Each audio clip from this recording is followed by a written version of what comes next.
दोस्तों, आज मैं एक्सप्लेन करने वाली हूँ 2019 में रिलीज हुई mystery horror movie the ratchet को, जो कि काफी ज्यादा इंटरेस्टिंग और हॉरर है। आपको देखने में काफी मजा आएगा। तो चलें बिना किसी देरी के बढ़ते हैं वीडियो की जानिब। तो मूवी की शुरुआत होती है एक लड़की को दिखाने से, जो एक घर में बेबी सिटर की जॉब के लिए जाती है, यानी के बच्चों को संभालने के लिए। लेकिन उसे उस घर में कोई भी दिखाई नहीं देता, तो वो अपनी मॉम को कॉल करके बताती है कि वो आज रात उसी घर में रुकने वाली है। इसी दौरान उसे एक अजीब सी आवाज सुनाई देती है और दोस्तों वो आवाज उस घर के बेसमेंट से आ रही थी। अब वो आवाज का पीछा करते हुए बेसमेंट में पहुंचती है, जहां एक औरत अपने ही बच्चे को खा रही थी, जिसे देख वो लड़की काफी ज्यादा डर जाती है। अब वो औरत उस लड़की की तरफ देखती है और उस पर अटैक करने के लिए आगे बढ़ती है। वो लड़की वहाँ से भागने लगती है, लेकिन तभी उस औरत का हस्बैंड आकर बेसमेंट का डोर क्लोज कर देता है, जिससे वो लड़की वहीं पर कैद हो जाती है। और इसके बाद हमें बेसमेंट के डोर पर एक साइन नजर आता है। और दोस्तों इसके बाद कहानी कुछ साल आगे बढ़ती है, जहां हम इस मूवी के मेन कैरेक्टर यानी के बेन को देख पाते हैं, जो कि अपने छोटे भाई के साथ छुट्टियां गुजारने अपने डैड के पास जा रहा था।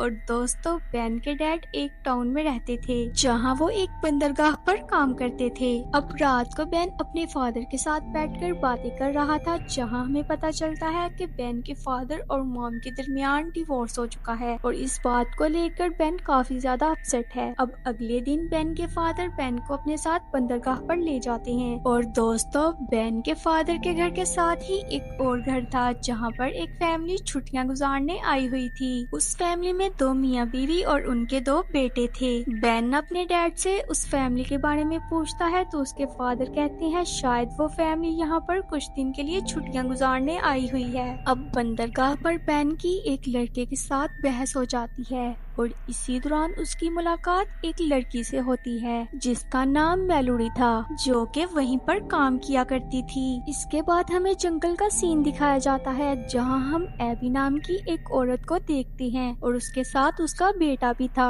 और दोस्तों एबी की फैमिली ही बेन के डैड के घर के साथ वाले घर में रहने आई हुई थी। एबी यहाँ जंगल में हाइकिंग कर रही थी, लेकिन इसी दौरान उसका बेटा उससे बिछड़ जाता है। तभी हम देख पाते हैं कि एबी के बेटे को एक अजीब सा दरख्त दिखाई देता है, और उस दरख्त के तने में एक सुरंग बनी हुई थी। और दोस्तों डीलन को वहाँ पर वही निशान दिखाई देता है, जो हमें बेसमेंट के डोर पर भी दिखाई दिया था, और डीलन उसकी पिक्चर भी बना लेता है। इसके बाद हम देखते हैं कि उस सुरंग से एक हाथ बाहर आ रहा है, जिसे देख डीलन काफी घबरा जाता है। इसके बाद एबी वहाँ आ जाती है, और डीलन अपनी मॉम के साथ वहाँ से चला जाता है। अब एबी घर आती है, तो उसके साथ एक हिरन था, जो कि मरा हुआ था। एबी का हस्बैंड पूछता है कि तुम उसे क्यों लाई हो, तो एबी कहती है कि हम इसका गोश्त खा सकते हैं, और मैं इसे खुद काटूंगी और बच्चों को भी बताऊंगी कि गोश्त मार्केट में कैसे आता है। अब वो एक चाकू लेकर हिरन को काटने लगती है, लेकिन जब वो उसे कट लगाती है, तो उसके अंदर से कोई अजीब सी चीज बाहर आती है, जिससे उसके कपड़े भी गंदे हो जाते हैं। इसीलिए वो उसे वहीं छोड़कर चली जाती है। अब रात को हम देखते हैं कि उसी हिरन के अंदर से कोई अजीब सी चीज बाहर निकल रही है। दूसरी तरफ बेन की भी आंख खुल जाती है, और उसे ऐसा लगता है जैसे उसके घर के छत पर कोई चल रहा हो। बेन बाहर आकर देखता है, तो उसे एबी के घर के बाहर एक सुराग नजर आता है। बेन उस सुराग को चेक कर रहा था, लेकिन तभी एबी का हस्बैंड जाग जाता है। वो बेन से पूछता है कि वो यहाँ पर क्या कर रहा है, और उससे कहता है कि वो परेशान मत हो और जाकर सो जाए, हो सकता है कोई जानवर हो। और दोस्तों तभी हम बेन के पीछे एक अजीब सी चीज को देखते हैं, जो बेन को ही देख रही थी। अब अगली सुबह जो सुराग रात को बेन ने देखा था, उसी के पास एबी का बेटा डैलिन खड़ा था। बेन काम पर जाते हुए डैलिन से कहता है कि वो सुराग से दूर हट जाए, वहाँ कोई खतरा हो सकता है। अब एबी जब अपने छोटे बेटे को लेकर घर से बाहर आती है, तो हम देखते हैं कि घर के आसपास लगे सारे फूल मुरझा रहे हैं, और ऐसा लग रहा था जैसे उनके घर घर के बेसमेंट में छुपकर कोई उन्हें देख रहा हो। अब बेन दोपहर में समुंदर के किनारे जाता है जहाँ उसे डैलिन दिखाई देता है जो कश्ती में लेटा हुआ सो रहा था।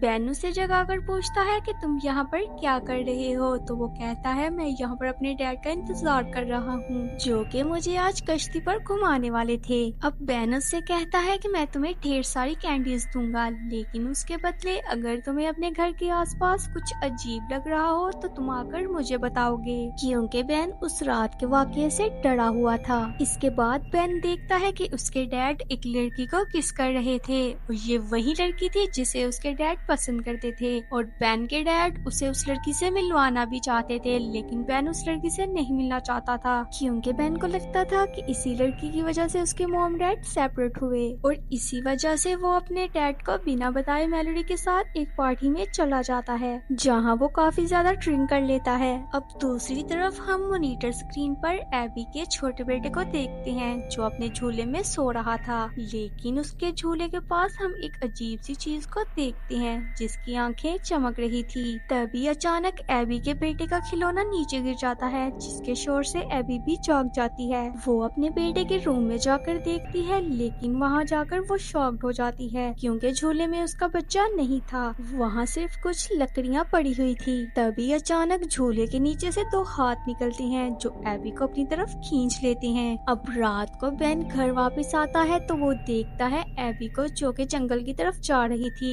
और उसकी गोद में उसका बच्चा भी था। इससे पहले बेन एबी को रोक पाता, वहाँ पर बेन के डैड आ जाते हैं जो बेन पर गुस्सा होने लगते हैं क्योंकि बेन के डैड ने आज रात बेन का डिनर उस लड़की के साथ रखा था। अब वो बेन को अपने साथ ले जाते हैं। बेन घर आकर अपने डैड से कहता है कि मैं उस लड़की से नहीं मिलना चाहता क्योंकि उसी लड़की की वजह से आप मॉम को छोड़ रहे हैं, और ये बात वो लड़की भी सुन लेती है जिसके बाद वो गुस्से में वहाँ से चली जाती है। अब अगली सुबह हम एबी को देखते हैं जो कि कुछ अजीब सी हरकतें कर रही थी, लेकिन उसके हस्बैंड को उस पर जरा भी शक नहीं होता। एबी के हस्बैंड को किसी काम के सिलसिले में आज घर से बाहर जाना था। अब डैलिन दोपहर में अपनी मॉम के रूम में जाता है जहाँ वो अपनी मॉम को नेकेड देख काफी ज्यादा डर जाता है और बेन के घर जाकर छुप जाता है। बेन रात को घर वापस आता है तो उसके रूम का दरवाजा खुला हुआ था। वो अंदर जाकर देखता है तो सामने डैलिन था जो कि काफी सहमा हुआ था। वो बेन से कहता है कि उसे अपने घर नहीं जाना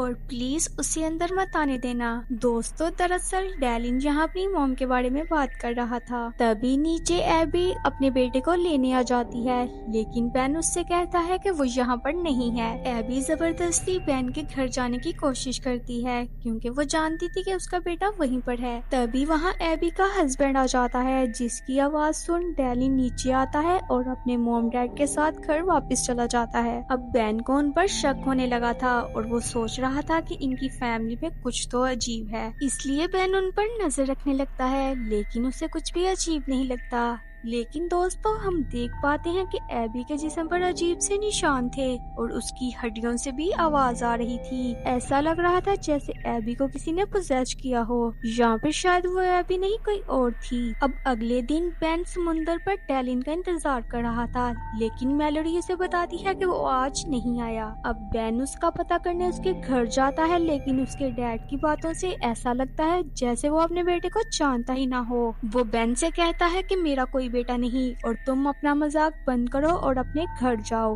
बेन ये सब सुनकर काफी शॉक्ड हो जाता है। अब बेन अपने घर जाने लगता है, लेकिन तभी उसे वहीं अजीब सा निशान दिखाई देता है। बेन उसकी फोटो बना लेता है और घर जाकर उस निशान के बारे में सर्च करने लगता है। और दोस्तों, यहाँ उसे पता चलता है कि ये एक खौफनाक डेमन या चुड़ैल का साइन है जो जंगलों में दरख्त की जड़ों में रहती है और इंसान के जिस्म को कपड़ों की तरह इस्तेमाल करती है। और इसके अंदर ये पावर थी कि वो इंसान के दिमाग को कंट्रोल करके उसकी यादों को मिटा देती थी, बिल्कुल ऐसे ही जैसे एबी का हस्बैंड अपने बच्चों को भूल चुका था। और दोस्तों, ये चुड़ैल उन बच्चों का खून भी पी जाती थी जिनके पेरेंट्स उन्हें भूल चुके थे, यानी कि वो पहले खुद उन बच्चों के पेरेंट्स को पोजेस करती और इसके बाद उन बच्चों को अपने साथ ले जाकर उनका खून पी जाती। अब बेन ये सब कुछ जानकर काफी परेशान था, इसलिए वो अपनी दोस्त मेलोडी को इन सब के बारे में उन्हें बता देता है। मैलोरी दूरबीन से देखती है कि एबी बेसमेंट से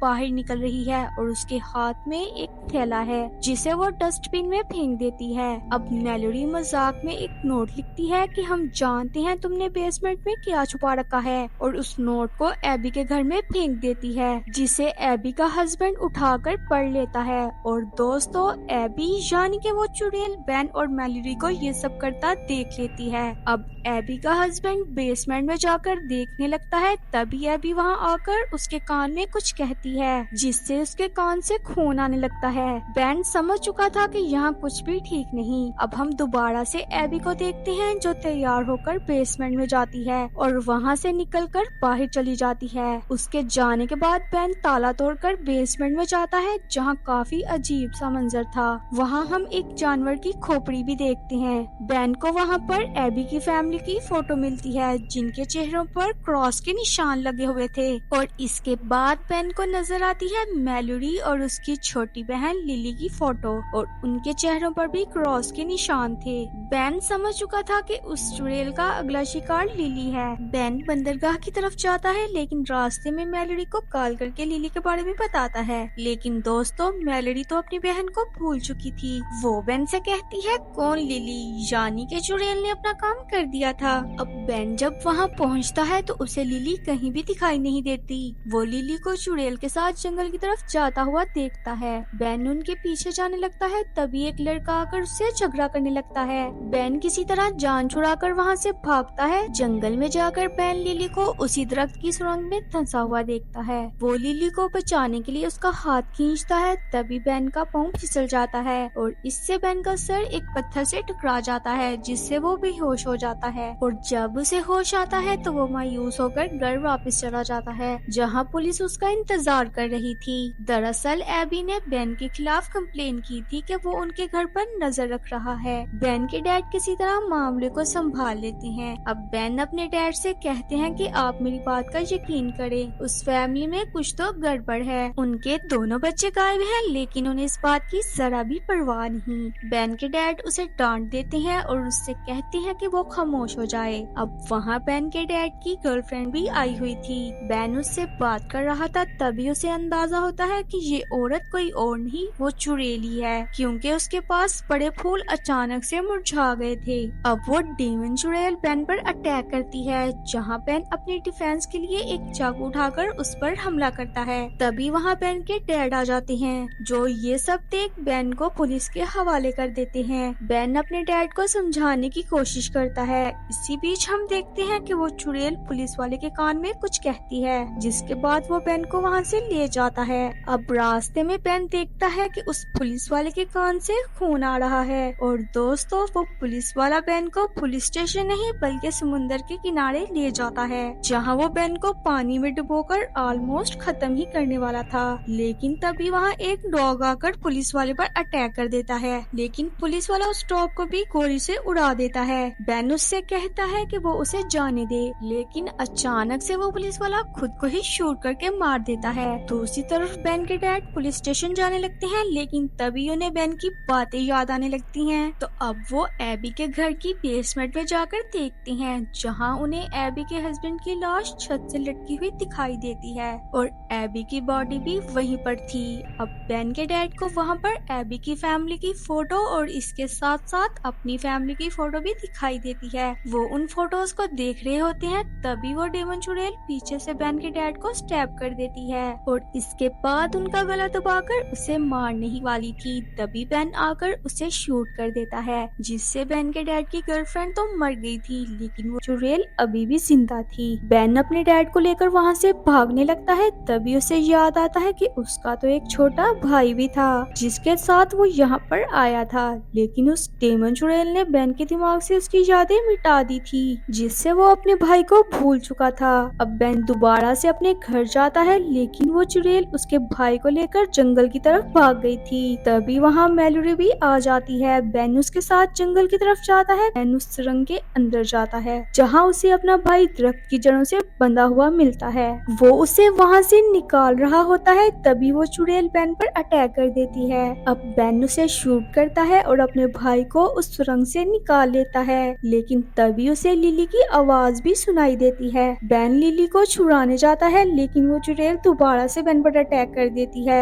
बेन किसी तरह लिली और खुद को उस सुरंग से बाहर निकालता है, लेकिन वो चुड़ैल बेन का पाँव पकड़ लेती है और उससे अंदर की तरफ खींचती है। तभी बेन के डैड वहाँ आ जाते हैं, जो गाड़ी से उस चुड़ैल को टक्कर मारते हैं और इसके बाद मेलोडी उस दरख्त को आग लगा देती है और जाते हुए उस जगह को देखती है। इसके बाद बेन मेलोडी से आखिरी दफा मिलता है और अपने पेरेंट्स के साथ अपने घर चला जाता है। मेलोडी बेन को एक फूल देती है। अब रास्ते में बेन उस फूल को देखता है तो वो फूल नकली था और दूसरी तरफ हम मेलोडी को देखते हैं, जिसके चेहरे पर एक शैतानी मुस्कुराहट थी। और इसके साथ ही ये मूवी यहीं खत्म हो जाती है। तो दोस्तों, क्या समझे? क्या वो चुड़ैल खत्म हो गई थी या फिर मेलोडी के अंदर थी? कमेंट करके अपना जवाब जरूर दीजिएगा। और अगर आपको मेरी वीडियो पसंद आई है तो जल्दी से वीडियो को लाइक कर दें और मेरे चैनल को सब्सक्राइब कर दें और साथ ही साथ बेल आइकन को प्रेस कर दें ताकि मेरी तमाम वीडियोस आप तक पहुंचती रहें।